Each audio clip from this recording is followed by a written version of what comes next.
Kita ingin maju ke rakyat.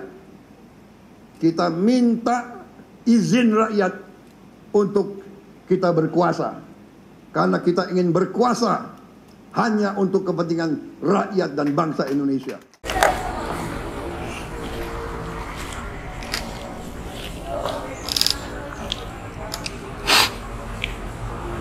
Watak pemimpin dan watak penguasa sangat berbeda dalam perilakunya. Pemimpin adalah pamong praja, pengayom, pelindung, yang mensejahterakan rakyat dalam kekuasaannya. Sedangkan penguasa mengutamakan kesejahteraan diri dan kroni serta pendukungnya. Seorang pemimpin bisa saja menunjukkan keteladanan pada watak diri, keluarga, dan anak buah yang dipimpinnya. Dia seorang imam. Sebagai imam tidak berpikir pada kekayaan diri, istri, dan anak. Dijaga agar tidak membebani tugas dan tidak memanfaatkan kekuasaan yang dimiliki ayahnya. Seorang pemimpin berupaya menjadi teladan dalam banyak hal, baik dalam kehidupan pribadi, dalam kehidupan keluarga besar, maupun dalam kepemimpinan bersama anak buah dan pengikutnya. Itulah yang ditunjukkan Ganjar Pranowo. Sedangkan seorang penguasa bisa mengabaikan semuanya. Karakter dan leadership tak bisa dijadikan teladan. Bukan masalah. Karena yang utama adalah bagaimana menunjukkan power, self-control dalam menjalankan kekuasaannya. Itulah yang kelihatan selalu dan selalu ditunjukkan Prabowo Subianto.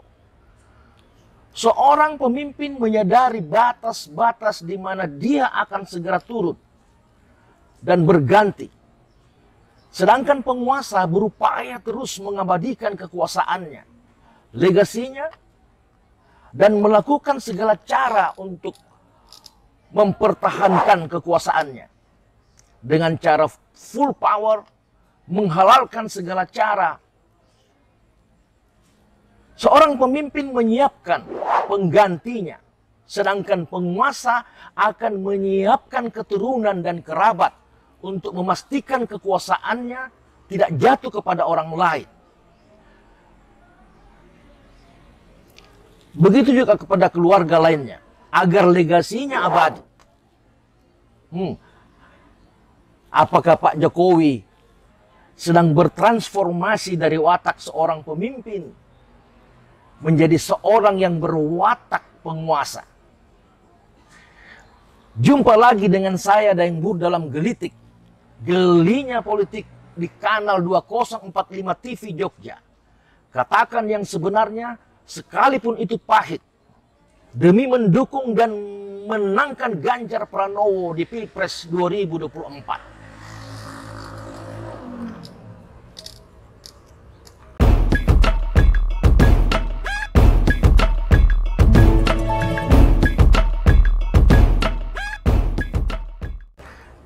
Teringat dulu, salah satu upaya yang dilakukan Ganjar sebagai gubernur adalah dengan menciptakan iklim investasi yang mudah, murah, dan lancar di Jawa Tengah, agar investor datang berbondong-bondong. Pak Ganjar butuh insentif-insentif itu.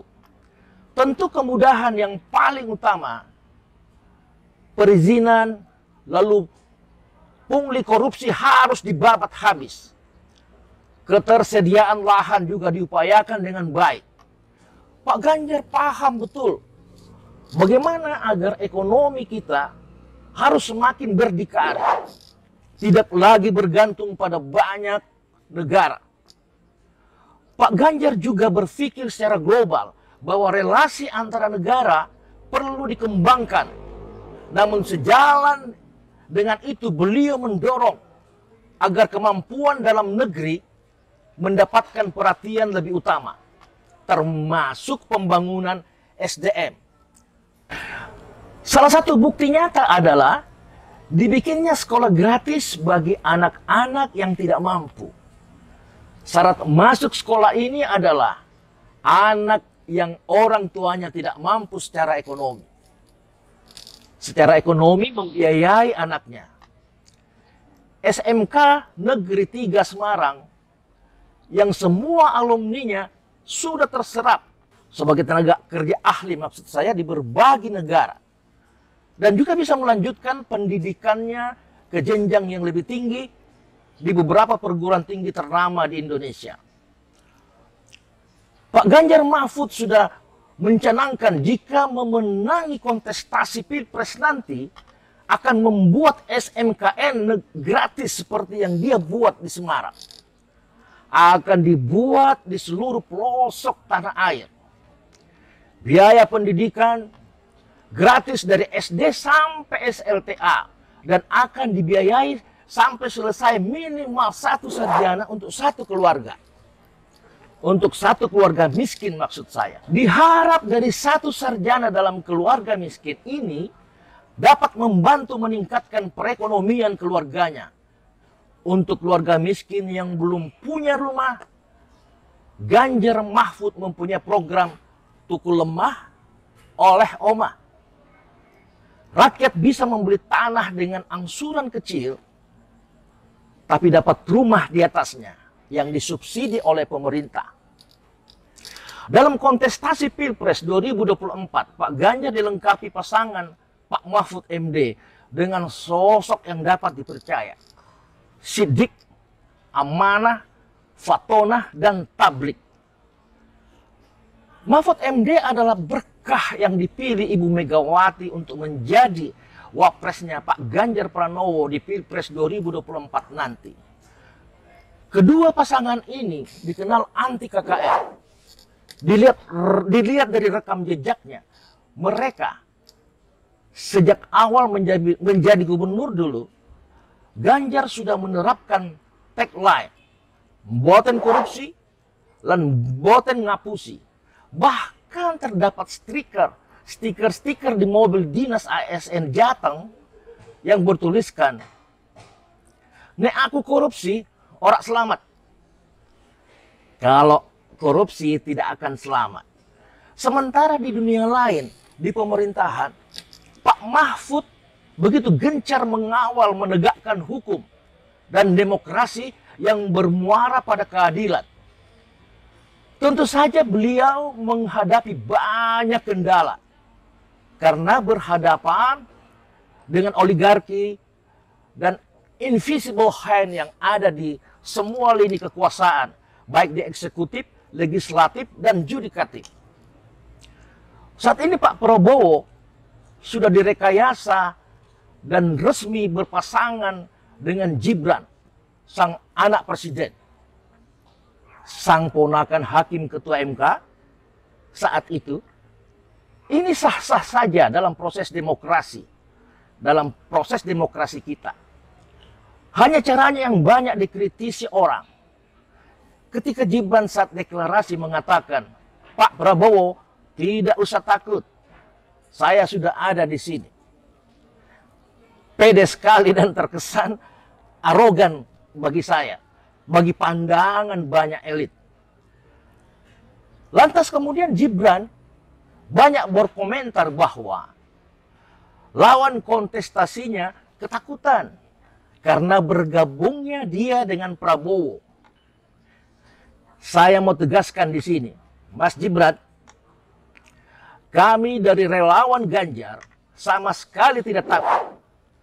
Tidak takut kamu gabung dengan Pak Prabowo jadi wapresnya Prabowo, bahkan jika itu sesuai perintah Pak Jokowi. Karena menurut saya ini lebih baik untuk PDIP karena tidak lagi menampung seorang yang tidak punya integritas. Untuk Anda ketahui bahwa menjadi catatan kami selamanya adalah bagaimana intrikmu memperlakukan partai yang telah membesarkanmu, yakni PDIP. lalu maju sebagai capres Prabowo. Itu tanpa etika sebagai anggota partai. Dan hal lainnya bahwa Anda sudah mempraktekkan proses demokrasi yang tidak berkeadilan, yang mencederai kesempatan orang banyak yang sudah lama berjuang menyiapkan dirinya. Namun tersisihkan hanya karena Anda punya privilege sebagai anak presiden. Dan para partai koalisi yang memanfaatkan keberadaan seorang paman di MK, dan perlu diketahui, Anda hanya sebagai simbol. Ingat, hanya sebagai simbol dalam penetapanmu sebagai wapres. Dimanfaatkan saja, bukan karena potensi dan kapasitasmu. Itu. Sungguh, Pak Jokowi sudah mengorbankan segalanya. Demi legasinya, mewakafkan anaknya, mengorbankan saudara iparnya yang menjabat sebagai hakim MK. Bahkan ketua MK saat itu. Mengabaikan salah satu komitmennya akan mengusut tuntas pelanggaran HAM di masa lalu. Malahan saat ini, beliau mendukung salah satu pelanggarnya. Maju sebagai presiden berpasangan dengan anaknya sendiri. Tuntas, tidak ada lagi kemuliaan yang tersisa di mata banyak anak bangsa ini.